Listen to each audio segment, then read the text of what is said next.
se retrouve dans une vidéo très spéciale puisque j'ai décidé de manger vegan pendant une semaine.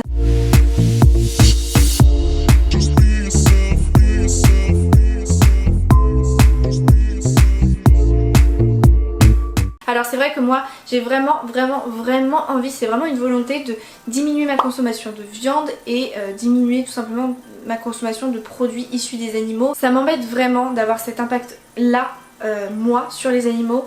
Et voilà, tout ce que je vois de jour en jour me fait tellement mal au cœur que je me dis que c'est pas possible, il faut que moi aussi je fasse un peu un petit geste au moins.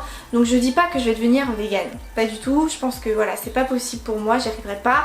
Végétarienne déjà, ça me semble très compliqué. Il y a quelques petits points, j'avoue, que je vais pas respecter, notamment les petits déjeuners. Je vais pas vous présenter de petits déjeuners parce que ça va toujours être la même chose. Je vais manger du muesli au chocolat avec du lait de soja ou du lait de coco ou du lait d'amande, je ne sais pas. Je préfère me concentrer vraiment sur les déjeuners et les dîners qui là vont être très variés et ça change et vous allez possiblement apprendre quelque chose, découvrir quelque chose de nouveau plutôt que des céréales quoi. Et puis la deuxième petite précision, c'est qu'il ne va pas y avoir 7 jours. Voilà, le dimanche je l'enlève. Tout simplement parce que le dimanche déjà d'office je mange chez mes parents le midi.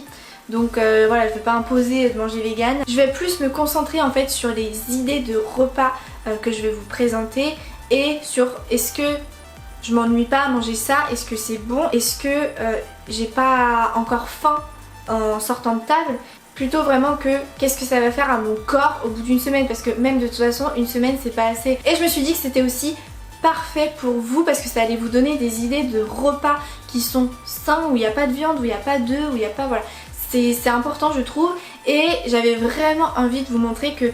Enfin, j'espère que ça va bien se passer pour moi, pour mon expérience parce que j'ai jamais fait ça, mais j'ai vraiment envie de vous montrer que manger vegan c'est pas manger du tofu toute la journée ou du soja. Donc c'est parti, on va tester ça ensemble. Le lundi j'ai décidé de manger un petit wrap, donc pour ce faire vous aurez besoin de grandes feuilles de salade, c'est ce qui va constituer finalement le wrap, d'un petit peu de lentilles. Moi c'est une boîte de lentilles cuisinées de la marque Cassegrain que j'aime beaucoup, mais ça peut être des lentilles plus classiques. Ensuite j'ai mis une petite carotte coupée, crue, un avocat entier, un petit peu de yaourt de soja pour faire une espèce de crème de sauce pour notamment les carottes. Bien entendu il faut secouer le yaourt, chose que je n'ai pas faite, du coup ça fait des petits morceaux, mais secouez bien vos yaourts avant. Ensuite je mets de l'ail, du sel, du poivre, de la moutarde à l'ancienne pour assaisonner tout ça. Et voilà! Ce plat était vraiment excellent, j'ai adoré le mélange de toutes ces saveurs là, c'était hyper frais, je referai ça sans hésiter pour cet été, j'ai adoré 10 sur 10, par contre c'est vrai que ça nourrit mais pas pendant hyper longtemps, à peine arrivé à l'heure du goûter j'avais commencé déjà à avoir faim.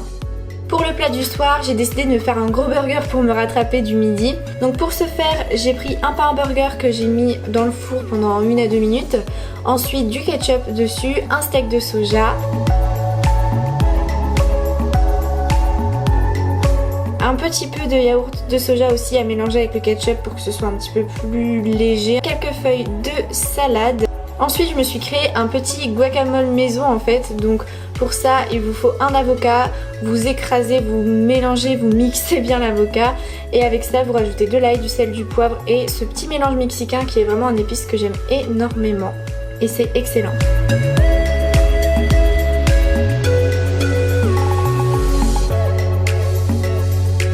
Ensuite quelques rondelles de tomates et une rondelle d'oignon. Alors pour ce burger j'avoue que j'ai mis un petit peu trop d'oignons, c'était un peu too much, mais sinon c'était tellement bon, c'était excellent. J'ai adoré aussi ce plat et franchement j'ai même pas fini mon assiette tellement c'était bourratif. Les steaks de soja ça cale. Pour le lendemain midi j'ai décidé de prendre un petit pamplemousse en entrée, j'adore les pamplemousses. Et en plat de résistance le deuxième steak de soja du coup, avec des lentilles, le reste de la boîte de lentilles cuisinées Cassegrain que j'avais donc ouverte la veille. C'était vraiment excellent et j'avais plus faim en sortant de table bien entendu vu que le steak soja encore une fois est très bourratif. Pour le soir du coup je me suis fait une salade de pâtes, c'est vrai que c'est peut-être plus pour le midi ou peut-être plus pour l'été mais bon moi ça m'est égal. Donc pour ça j'ai pris des petites pâtes, j'ai aussi mis un petit peu d'oignon, une tomate, de l'avocat, du maïs. Et pour l'assaisonnement, sel, poivre, le mélange mexicain toujours, dès qu'il y a de l'avocat, il y a toujours du mélange mexicain qui est pas loin, et une petite vinaigrette. C'était vraiment super bon et j'ai même pas tout terminé non plus. Pour le mercredi, j'ai décidé de faire un petit frichti. Donc pour ça, j'ai fait cuire un petit peu de riz et ensuite dans une poêle, j'ai fait revenir des petites carottes, des petites rondelles de carottes, un demi-concombre, des petites noix de cajou que j'ai au préalable écrasées. Et donc pour la sauce, j'ai mélangé un yaourt de soja avec un petit peu de lait de coco, du curry, du garam masala, de l'ail et bien entendu du sel et du poivre. J'ai mélangé tout ça. Et c'était vraiment super bon. J'ai adoré le côté exotique un peu du concombre mélangé avec les carottes, quelque chose de plus fondant. Le côté craquant des noix de cajou aussi, j'ai vraiment apprécié. Donc ça c'était super bon. Et pareil, je suis sortie de table, je n'avais plus faim. J'en ai même fait pour 2 personnes de ce plat là. Donc vous allez voir que du coup je vais en remanger plus tard. Pour le soir, mon plat coup de cœur de cette vidéo, c'est la pomme de terre chili au four. Donc pour ça, vous faites cuire une grosse pomme de terre au four. Après, vérifiez la cuisson parce que ça dépend toujours des fours. Moi, il a fallu une bonne heure à 200 degrés. Ensuite, j'ai fait revenir dans une petite casserole un petit peu de sauce tomate avec des haricots rouges pour faire un peu le chili. Et j'ai refait mon petit guacamole maison. J'ai mis ça sur ma pomme de terre et franchement c'était trop bon. J'ai mis quelques oignons aussi, franchement délicieux. Mais vraiment, vraiment, vraiment, je vous la recommande cette recette à 1000%.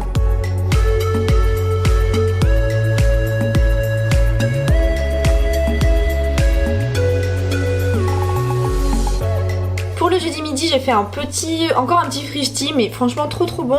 Donc j'ai fait cuire au préalable une patate douce. Ensuite, dans une poêle, j'ai fait cuire quelques petites boulettes vegan que j'avais dans mon congélo. Avec ça, j'ai encore mis des petites noix de cajou écrasées, un petit peu de sauce tomate, un yaourt de soja encore une fois, l'équivalent d'une demi-brique de lait de noix de coco. Donc j'ai fait revenir ça voilà dans ma petite poêle. Tellement elle était cuite ma patate douce, en fait elle s'est complètement transformée en sauce. Elle a vraiment fondu littéralement et ça a vraiment créé une espèce de crème de patate douce. C'est assez étrange, une purée en fait. Et ce plat là était vraiment excellent, j'ai adoré. Vraiment la patate douce comme ça c'est trop bon. Mélangé avec du curry, du lait de coco et tout, j'ai vraiment adoré ces saveurs. Et les boulettes vegan sont vraiment très bonne, je vous les recommande vivement. Pour le soir, j'ai mangé le reste d'hier. On passe au vendredi et le vendredi midi j'ai décidé de me faire un Buddha bowl. Il fallait bien qu'il y en ait un dans cette vidéo, c'est vraiment quelque chose qui m'a toujours tenté mais j'ai jamais pris le temps d'en faire. Bon, j'ai pas vraiment le bowl mais une assiette comme ça avec les bords hauts convient très bien aussi. Donc pour ça j'ai mis une portion de riz, mes petites boulettes vegan qu'il me restait, j'ai mis un demi-avocat, des petits haricots rouges, un petit peu de maïs et le reste de mon concombre aussi qui était un petit peu ramolli donc j'ai pas tout mis. Voilà, sel, poivre, ail, mélange mexicain, vinaigrette pour assaisonner tout ça. C'était juste mais super bon. Les haricots et les boulettes et le riz c'était chaud. Normalement les Buddha bowls c'est que des choses froides dedans. Mais bon moi c'est un détail quoi, c'est à vous de voir. Mais franchement c'était excellent comme ça. J'ai adoré ce plat. Très frais, mélange de saveurs qui allait super bien ensemble. J'ai vraiment apprécié et ça c'est le genre de plat rapide à faire que je referai sans hésitation pour le midi quand voilà, t'es pressé, que tu veux manger sain et beaucoup de choses. Et pour le soir c'était du coup le reste de la veille parce que j'en avais fait beaucoup trop aussi avec une petite soupe qui me restait qu'il fallait que je mange. C'est vrai que pour cette semaine j'ai voulu faire de grosses quantités parce que j'avais un petit peu peur d'avoir encore faim après avoir mangé mon assiette, donc je voulais pouvoir me resservir si besoin et au final c'était pas du tout nécessaire. Et pour ce soir là c'est vrai que j'avais pas très faim, le petit reste que j'avais et la petite soupe ça a totalement fait l'affaire. On passe du coup au dernier jour, au samedi, et donc pour le midi j'ai opté pour une fajitas. Il vous faut un wrap de blé, une tortilla de blé. Dedans j'ai mis une tomate, des poivrons, des haricots rouges, j'ai fait revenir ça dans un petit peu de sauce tomate et après en froid j'ai mis le demi-avocat qui me restait et un petit peu de maïs et franchement c'était très bon. Juste j'étais archi pressée ce jour là donc j'ai pas fait assez cuire mes petits poivrons. Par contre c'est vrai que c'était pas super nourrissant. Moi vous voyez qu'elle était vraiment très chargée ma fajitas. J'aurais pu clairement en faire 2 et auquel cas ça m'aurait vraiment mieux nourri, mais le truc c'est que je n'avais plus de tortillas en fait, c'était ma dernière. Du coup pour le soir je me suis rattrapée avec un plat un petit peu plus nourrissant. Donc j'ai fait revenir une demi-courgette à la poêle dans un peu d'huile d'olive avec des petites herbes de Provence, du sel et du poivre. À côté de ça j'ai fait cuire une portion de riz. Une fois que mes courgettes étaient cuites j'ai fait ma petite sauce, donc toujours pareil, un yaourt de soja avec une demi-brique de lait de coco. Je mélange bien, je rajoute du curry, du garam masala et franchement c'était super bon. J'ai adoré ce plat. Franchement n'hésitez vraiment pas à mélanger des légumes au curry avec du riz, c'est trop bon. Moi j'ai opté pour la courgette parce que c'est ce que je préfère, mais vous pouvez mettre tout type de légumes, c'est excellent. Et voilà voilà tout le monde, c'est la fin de la vidéo, j'espère qu'elle vous aura plu. En tout cas moi j'ai vraiment pris plaisir à manger vegan, les plats étaient bons, j'avais pas faim en sortant de table, je sentais vraiment que je mangeais des choses saines, j'ai pu découvrir d'autres choses, j'ai pu découvrir des plats, des associations de saveurs que voilà je ne pensais pas étaient bonnes et au final si, donc des recettes que je vais vraiment refaire sans aucune hésitation. Manger vegan c'est pas que du tofu, c'est pas que du soja. En tout cas moi je suis très contente d'avoir fait ce challenge là, de l'avoir relevé. N'hésitez pas à me dire si vous voulez plus de vidéos en lien avec la cuisine, si ça vous intéresse ou pas. Et quant à moi je vous fais de gros bisous et je vous dis à demain pour une prochaine vidéo. Bye.